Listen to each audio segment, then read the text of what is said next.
Good day, everyone. Today I will be discussing a critical period in Philippine political history, the Marcos era and the 1973 Constitution. Executive power was relegated to the Prime Minister or the head of the government and a Commander-in-Chief of the Armed Forces. Following the declaration of martial law in 1972, significant changes were introduced through the 1973 Constitution. One of the most notable shifts was a reorganization of executive power. Under this new constitution, executive authority was supposed to be transferred to the Prime Minister, who would act as the head of the government, while the President was to serve more as a symbolic head of state. Additionally, the Prime Minister would also take on the role of Commander-in-Chief of the Armed Forces. Next is Marcos manipulated ratification through citizen assemblies and amendments. However, in practice, this structural change did not result in a real distribution of power. President Ferdinand Marcos retained control by manipulating the ratification of the new constitution.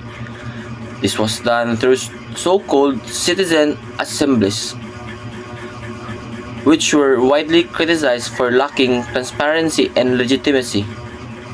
Next is that in 1976, Marcos became President and Prime Minister and continued martial law. In 1976, Marcos further consolidated his power by becoming both the President and the Prime Minister. This dual role allowed him to bypass checks and balances entirely, continuing martial law and silencing opposition. Rather than transitioning to the parliamentary democracy as intended, the Philippines under Marcos became a highly centralized and authoritarian regime. In 1980, the retirement age of the judiciary members was extended to 70 years. By 1980, another constitutional amendment extended the retirement age of judiciary members to 70.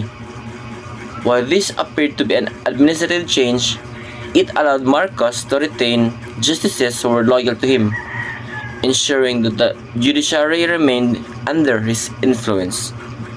Next, in 1981, semi-presidential reforms, executive powers restored to the president.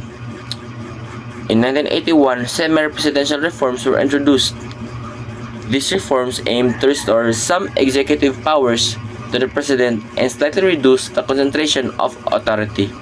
However, Marcos still remained tight control over the government and its institution, making these changes largely symbolic.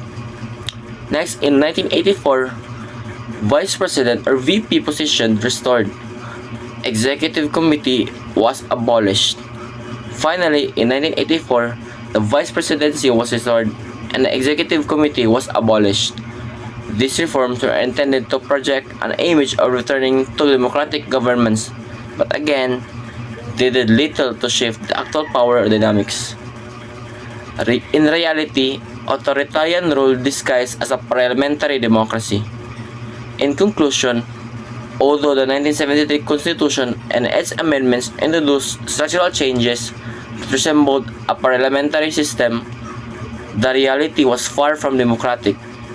Marcos used legal reforms and constitutional changes to mask what was effectively authoritarian rule. What was presented as a government transition was in truth a systematic centralization of power under one man. That's all. Thank you.